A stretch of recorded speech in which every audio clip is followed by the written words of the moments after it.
Hey there, my name is Martin. I'm from Uruguay and a software engineer at Gamestop. Today I will be presenting a project that was assigned to our team and how Rails and its ecosystem helped us build it. First, I'd like to go through the agenda. We will be talking about the New York Stock Exchange, then about the message-based architecture proposed to solve the problem, how we manage messages coming from and to our app, and finally about risk mitigation techniques and tools for this kind of project. The key takeaways are not much, just kidding.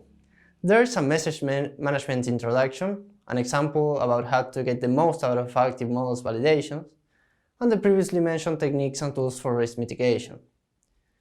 A few months ago, our team was asked to create a mobile app that would somehow connect to the New York Stock Exchange.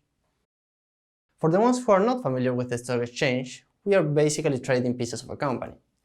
So every piece of a company is called a share, and it has its own price. In a few words, the whole purpose of trading in the stock exchange is to buy some shares of a certain stock at a given price, keep them, and then sell them at a higher price. Pretty easy, right?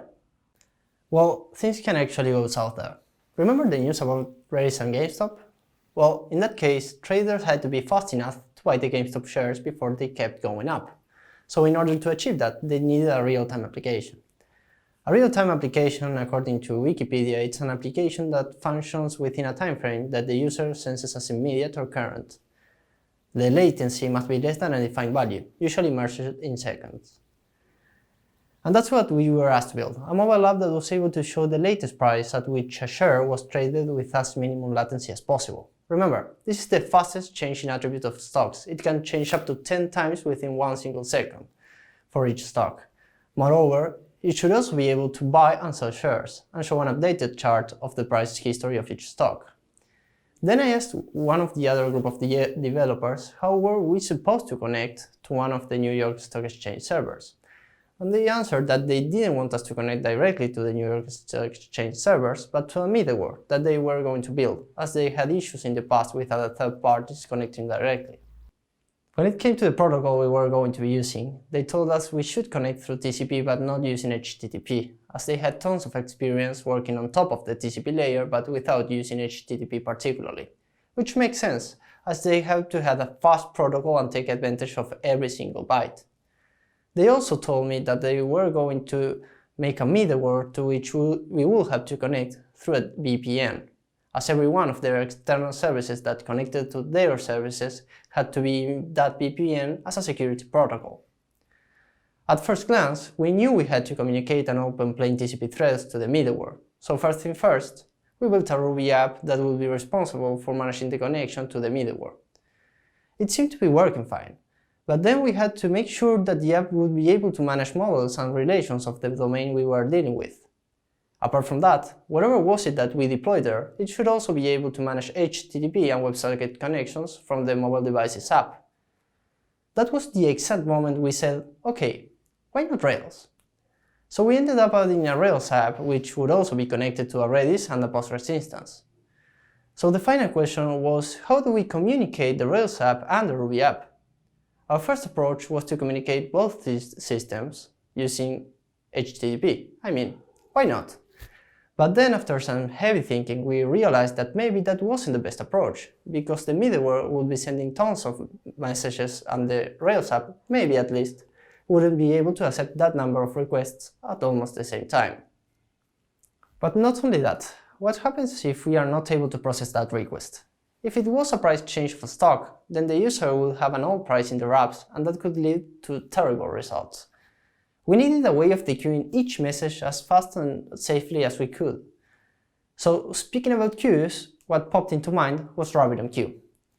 RabbitMQ is an application that we can deploy anywhere and has only one task: manage messages. But it does it in such a way that we can almost forget about performance. It can manage up to 44,000 messages per second. Let's go through a use case. Let's say our Rails server starts receiving too many messages at a pace that we can't even handle. We could add as many Rails instances as we want and dequeue the messages from RabbitMQ as well. All this without having to tell the middleware that we are running another instance.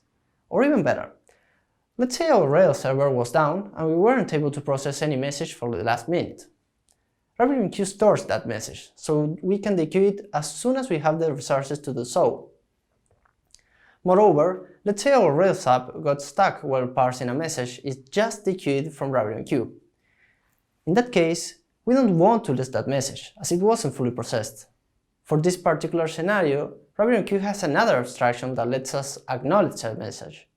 So only after we send the acknowledgement, it discards the message. Otherwise, RabbitMQ proceeds to enqueue and enqueue the message again until it's fully processed. Now, let's go through a simple message flow so that we can see how it all works together. First, we have the incoming messages, the ones that come from the middleware. Let's say an update of a stock price. Remember, the stock price is the price of the last transaction of any of its shares, which is something that can change up to 10 times within one single second. That message is received by the open connection of the Ruby app, it dequeues the message in the RabbitMQ, and then Rails has a task that posts that queue, which receives it and does whatever the Rails app has to do with it. Which in the case of a stock update would mean to broadcast the message to all the WebSocket connections. But then we have the outgoing messages, the ones coming from the mobile app. When the Rails app receives one of these messages, it parses it, changes it to a protocol that is readable by the middleware, and enqueues the message in RabbitMQ.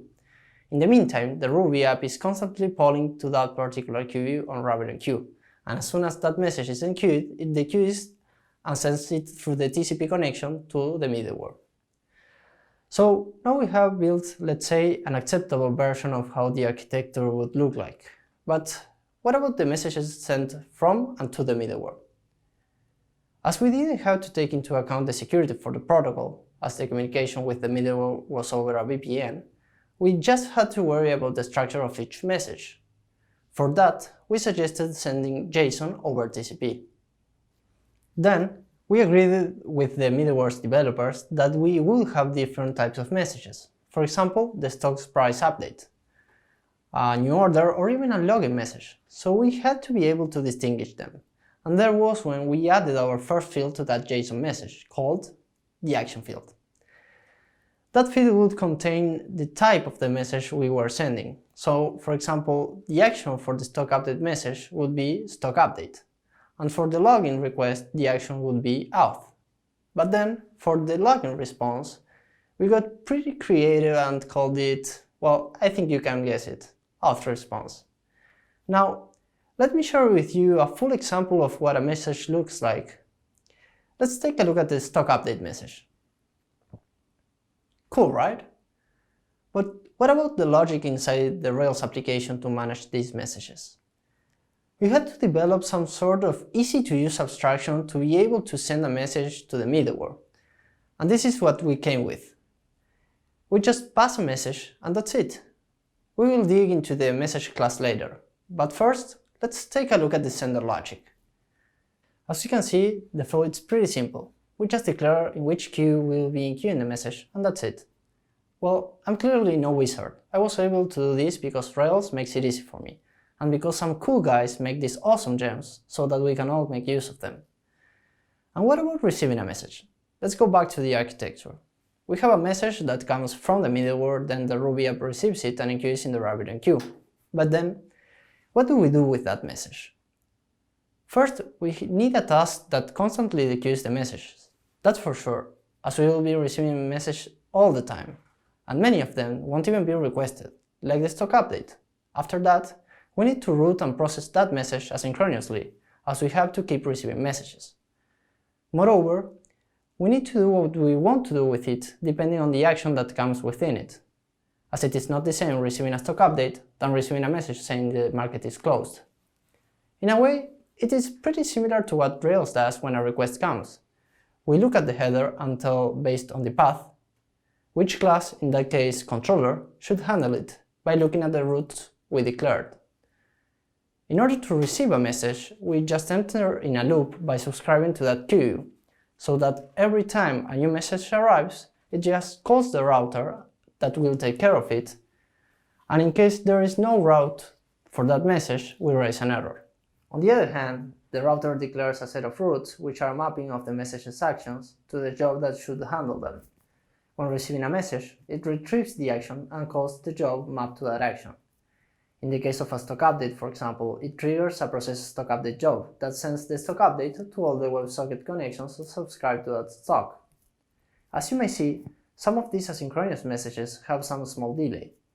That's because we found out that the messages were being processed so fast that if we had multiple Psychic instances running at the same time, it could eventually happen that the messages were sent in an incorrect order, a race condition. This in general doesn't have any side effects, but in some particular scenarios it does. As an example, we knew the frontend should receive a message indicating the user has a new order to buy some stocks before receiving a message saying the same order was cancelled. Otherwise, it could happen that the frontend receives a message saying the order has been cancelled, but it doesn't even know what order are we talking about.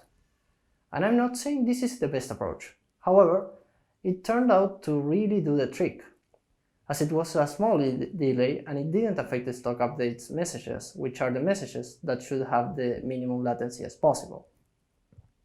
So going back again, we have the mobile app that connects to our Rails app using Action Cable and subscribes to some channels of certain stocks because the user wants to know the current price of the stocks at real time.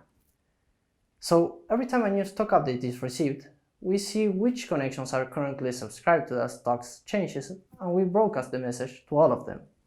All this using the nice abstractions Action Cable provides. But now, let's say the user who is very happy looking at how the stock's prices change starts noticing how Gamestop shares are going up and up, and decides to buy some of these shares before it's too late.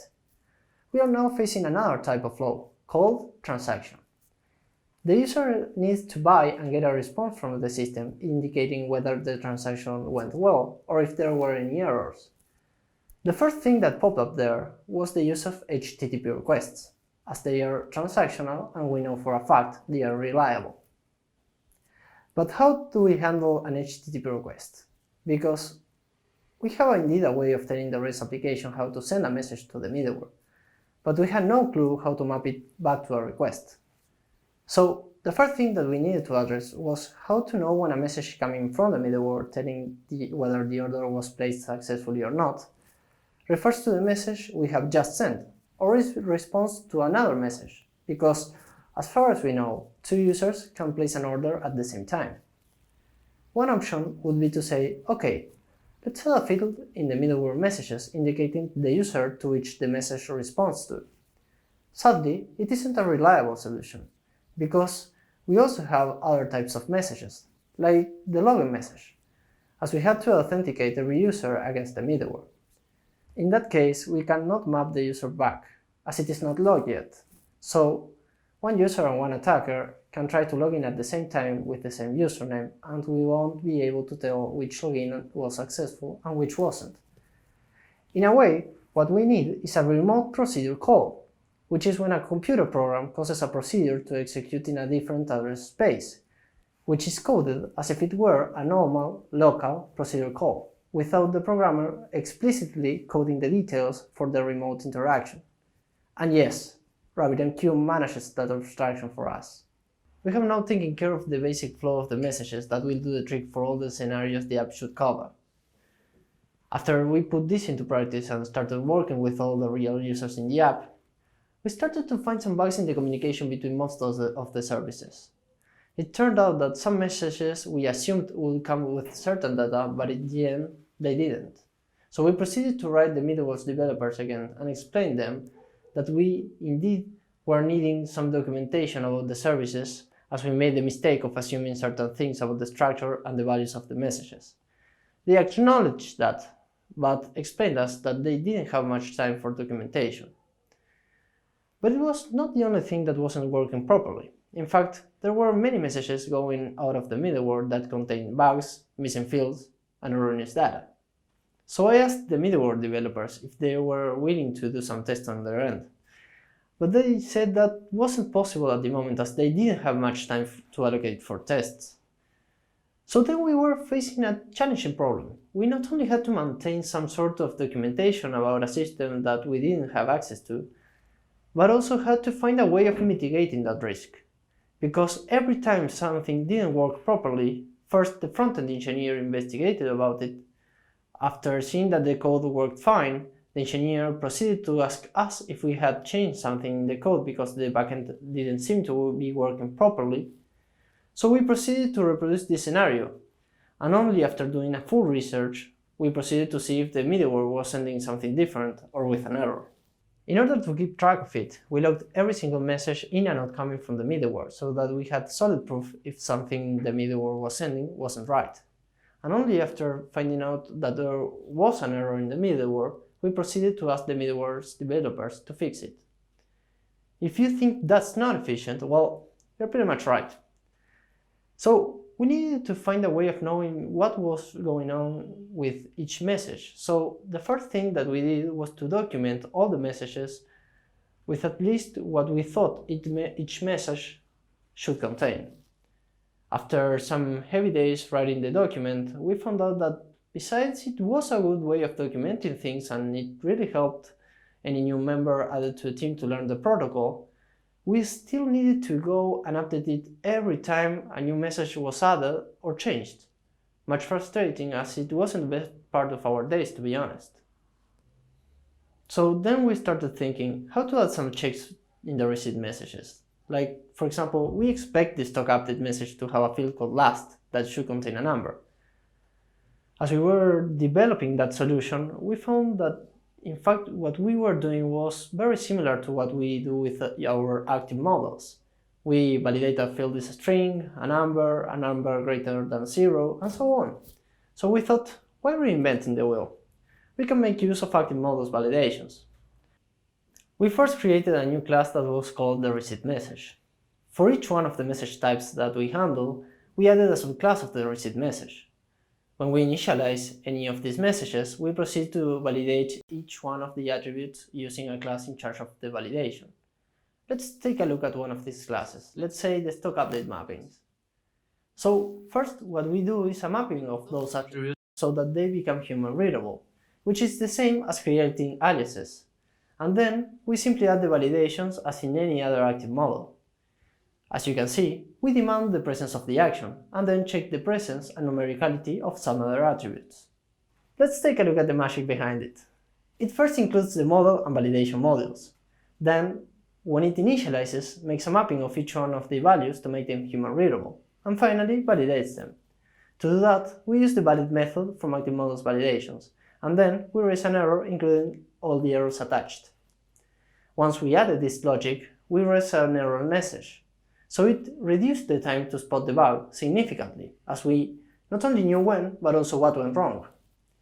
That solution was so great, we decided to apply the same concept, but to the messages we sent to the middleware, with a class named sendableMessage. So every time a sendable message was created, we validated it first. But there was one thing that was still missing. We needed to have some sort of tool that notified us whenever this type of error was raised. And that was when we added the exception hunter gem, which is pretty much like Sentry. The main difference is that it is hosted on our Rails app. And we linked it with our Slack and email platform, so every time an error occurred, we received a message through Slack and a new email. So now we have a fully integrated Rails application capable of managing both transactional and non-transactional messages correctly. But what about performance? Well, the main challenge we had as a real-time application was to manage the stock updates. Hundreds of updates can take place within one single second. We had to make an algorithm that reduces the number of updates we send to the frontend. As the price changes so fast, it becomes frustrating to the user. In order to reduce the amount of updates we send to the frontend, we received an update for a certain stock and maintained it in Redis. Then, we waited for other updates of the stock, and if one came, we merged to the previous update. And only after 3 seconds after the first update was received, we sent it. All this with the help of Psychic. Another challenge was to be able to send the stocks charts within any stocks information, because most of the time what the user wanted was to see both the current price of the stock and the historical chart to see how was the behavior over time of that particular stock. We found out that there were too many requests going back and forth with the middleware, so we cached the chart using Rails cache over Redis. When it came to project stability, we had to ensure the whole application was stable and didn't have any downtime. One of the complexities this project had was that the middleware devs had only one environment, production, which means that whenever a change was made to the middleware, we had to be able to keep all of our environments working. Happily, the middleware's developers provided us with a set of users that proved to be useful, as all the money we spent with them was returned at the end of the day. However, we weren't able to test all the cases, as these test users were reset at the end of the day, so we couldn't test what happened after the end of the day. It was only after we pushed into production that all the cases were run. But it was more than common that things didn't go as expected, and we had to go back in time. What we really wanted to avoid was to push something into our production server with a bug, and then it costed us too much money. We needed to find a way of mitigating that risk, but at the same time continuing delivering value to the users constantly. Also, it happened often that we released a new version of the app with free features, let's say sell, buy, and charts. We deployed them into the development, no problems, staging, no problems, but then we deployed it into the production servers, and it was then when we saw that only 2 out of 3 worked properly. One of them was having issues, so we had to make a rollback and weren't able to release none of the features until we made a new release from scratch fixing the bug. To solve this issue, we made extensive use of feature flags. Luckily for us, there is a gem called Flipper that already managed all of it for us. So whenever a new deploy took place, we kept all the flags off and only on for our QA. Only after she gave us the OK, we turned the flag on for a couple of beta testers, and only after they gave us the OK, we turned the flag completely on so that everyone could use the new features. And that's not all. Flipper allows us to enable users, groups of users, percentage of users, or even percentage of time. So we have complete control over the features we are deploying, and they are at a one-click distance of being turned off. But that's not the greatest feature Flipper has. By far, the best one is the Taylor Swift blank space video, when we haven't configured any flags yet. Finally, but most important, when it comes to having an app that manages a lot of money, we still need to be able to sleep at night. As apart from being programmers, we are also humans. So one thing that we cannot escape from are tests. We must be heavy on tests, and that's the only way to go. I'm proud to say we had 98% of our code tested, but I'd be a liar if I told you that's enough to settle with. I know it may sound repetitive, but having a solid set of tests accompanied by a good automatic deployment process is one of the best places to be at. If we are not careful, things can actually go pretty wrong. Let me tell you a quick summary of what happened to a similar app with nearly 400 million in assets and how it went bankrupt in 45 minutes because of a failed deployment. In July 2012, the engineers of a global trading financial services firm were going to deploy a new feature that consisted of dividing each big order, also known as parent, into multiple small orders called child, so the user could buy from several providers. When building the new functionality, the engineers overrode a piece of code named PowerPeg, functionality that hadn't been used in the last 8 years as they had a feature flag for it and it hadn't been turned on in that period. As they were replacing that piece of code, they decided to make use of the same feature flag. But let's take a look at what the PowerPeg functionality used to do. It created child orders, kept track of how many child orders were fulfilled, and stopped making new child orders once the parent order was fulfilled. Later on, the stop logic was moved to an earlier part of the code, but it didn't matter as the flag was already off. The engineers proceeded to test the functionality in all environments except from production, and it all worked perfectly then. When it was the turn of deploying it into the production server, it was the responsibility of one engineer per server to update it with the new code. When doing so, 7 out of 8 engineers updated the servers correctly, but sadly the 8th engineer made a small mistake and didn't.